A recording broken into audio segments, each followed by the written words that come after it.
ಪ್ರಧಾನಮಂತ್ರಿಯವರು ಪಬ್ಲಿಕ್ನಲ್ಲಿ ಎಲ್ಲೂ ಕಾಣಿಸ್ಕೊಂಡಿಲ್ಲ.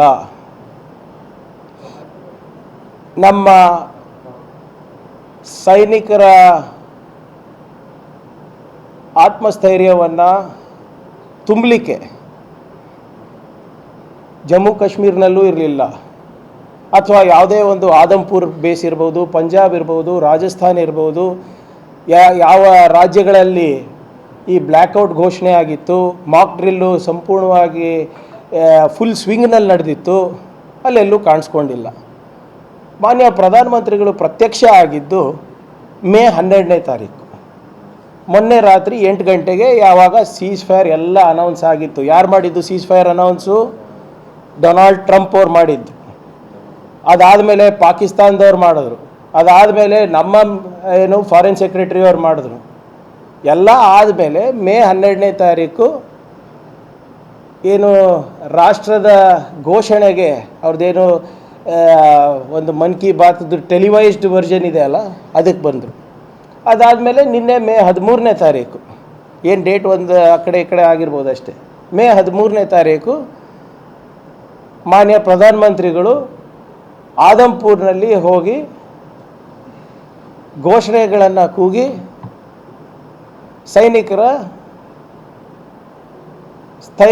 ಸೈನಿಕರಿಗೆ ಸ್ಥೈರ್ಯ ತುಂಬಿದ್ದಾರೆ ಅಂತ ನೀವು ಹೇಳ್ತಾ ಇರೋದು ಭಾಳ ಸಂತೋಷ. ಆದರೆ ಏಪ್ರಿಲ್ 22ರಿಂದ ಹಿಡ್ಕೊಂಡು 13ನೇ ತಾರೀಕು ತನಕ ಎಲ್ಲಿದ್ದರು ಪ್ರಧಾನಮಂತ್ರಿಗಳು? 4 ಬಾರಿ ಅಮೇರಿಕಾದ ಅಧ್ಯಕ್ಷರು ಡೊನಾಲ್ಡ್ ಟ್ರಂಪ್ ಅವರು, ಅವರ ದೋಸ್ತರು, ಅವರ ಆಪ್ತ ಮಿತ್ರ 4 ಬಾರಿ ಈಗಾಗಲೇ ಈ ಪಾಕಿಸ್ತಾನ ಮತ್ತು ನಮ್ಮ ದೇಶದ ಯುದ್ಧ ವಿರಾಮಕ್ಕೆ ಅವ್ರ ಕಾರಣ, ನಾನು ಮಧ್ಯಸ್ಥಿಕೆ ವಹಿಸಿದ್ದೀನಿ ಅಂತ ನಿನ್ನೆ ಕೂಡ ಸೌದಿ ಅರೇಬಿಯಾನಲ್ಲಿ ಹೇಳಿದ್ದಾರೆ, ನಿನ್ನೆ ಕೂಡ ಸೌದಿನಲ್ಲಿ ಹೇಳಿದ್ದಾರೆ. ಹಗುರವಾಗಿ ಪದೇ ಪದೇ ನಿಮ್ಮ ಸ್ನೇಹಿತರು ಭಾರತಕ್ಕೆ ಪಾಕಿಸ್ತಾನಿಗೆ ಹೋಲಿಕೆ ಮಾಡ್ತಾ ಇದ್ದಾರೆ. They are a terror state, ಟೆರರ್ ಸ್ಟೇಟಿಗೆ ಮತ್ತು ನಮಗೆ ಹೋಲಿಕೆ ಮಾಡ್ತಾ ಇದ್ದಾರೆ. ಇದ್ರ ಬಗ್ಗೆ ಯಾಕೆ ಮಾತಾಡ್ತಾ ಇಲ್ಲ ಯಾರು? ಯಾಕೆ ಮೋದಿಯವರು ಸ್ಪಷ್ಟವಾದಂಥ ಒಂದು ಸಂದೇಶ ಇದ್ರ ಬಗ್ಗೆ ಕೊಡ್ತಾ ಇಲ್ಲ? ಯಾಕೆ ಮೋದಿಯವರು ಮೌನ ವಹಿಸ್ಕೊಂಡಿದ್ದಾರೆ?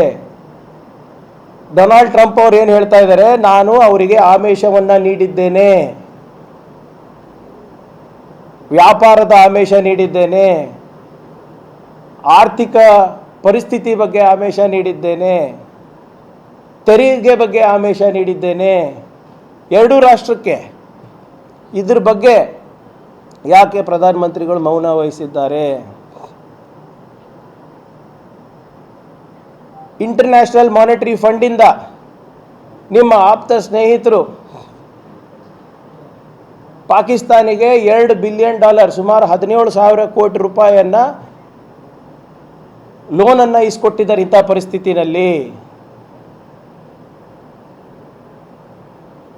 ಅದ್ರ ಬಗ್ಗೆ ಯಾಕೆ ಸುಮ್ಮನೆ ಇದ್ದೀರಾ?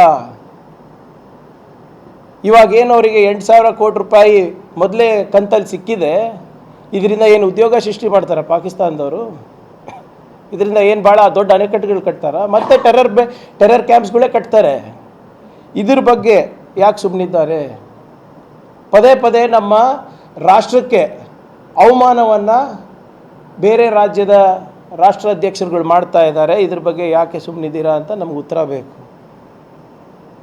ಪ್ರತಿ ಸರಿ ಡೊನಾಲ್ಡ್ ಟ್ರಂಪ್ ಅವರು ವೇದಿಕೆಯಲ್ಲಿ ಮಾತಾಡ್ತಾರೆ, ಎಲ್ಲೋ ಸುಮ್ಮನೆ ಅಲ್ಲಿ ಇಲ್ಲಿ ಹೇಳಿಕೆ ಅಂತಲ್ಲ, ಅಂತಾರಾಷ್ಟ್ರೀಯ ವೇದಿಕೆಗಳಲ್ಲಿ ಹೇಳ್ತಾ ಇದ್ದಾರೆ, ನನ್ನಿಂದ ಇವತ್ತು ಕದನ ವಿರಾಮ ಆಗಿದೆ, ನನ್ನಿಂದ ಇವತ್ತು ಮೋದಿಯವರು ಸುಮ್ಮನೆ ಕೂತಿದ್ದಾರೆ, ನನ್ನಿಂದ ಇವತ್ತು ಪಾಕಿಸ್ತಾನಿಗೆ ಆರ್ಥಿಕ ನೆರವು ಸಿಕ್ಕಿದೆ, ನನ್ನಿಂದ ಇವತ್ತು ಈ ಇಬ್ಬರು ರಾಜ್ಯಗಳು ತೆರಿಗೆ ವಿಚಾರ ಇರ್ಬೋದು ಅಥವಾ ವ್ಯಾಪಾರದ ವಿಚಾರ ಇರ್ಬೋದು, ಅವರ ಆರ್ಥಿಕತೆಯ ಸಶಕ್ತ ಬಗ್ಗೆ ಇರ್ಬೋದು, ಅದನ್ನು ನಾನು ಮಾಡಿಸ್ತಾ ಇದ್ದೀನಿ ಅಂತ ಹೇಳಿದ್ರು ಕೂಡ ಸುಮ್ಮನಿದ್ದೀರಾ? ಮಿಕ್ಕಿದಕ್ಕೆಲ್ಲನೂ ಘಂಟಾಘೋಷವಾಗಿ ಮಾತನಾಡೋರು ಇವಾಗ ಜನರು ಉತ್ತರ ಕೇಳ್ತಾ ಇದ್ದಾರೆ, ನಮ್ಮ ಸೈನಿಕರು ಉತ್ತರ ಕೇಳ್ತಾ ಇದ್ದಾರೆ, ವಿರೋಧ ಪಕ್ಷದರು ಉತ್ತರ ಕೇಳ್ತಾ ಇದ್ದಾರೆ. ಯಾರ್ಯಾರು ಕೇಂದ್ರ ಸರ್ಕಾರಕ್ಕೆ ಸಂಪೂರ್ಣವಾಗಿ ಬೆಂಬಲವನ್ನು ನೀಡಿದರು ನಿಮ್ಮ ಕಾರ್ಯಾಚರಣೆಗೆ, ಎಲ್ಲರೂ ಕೂಡ ಉತ್ತರ ಕೇಳ್ತಾ ಇದ್ದಾರೆ.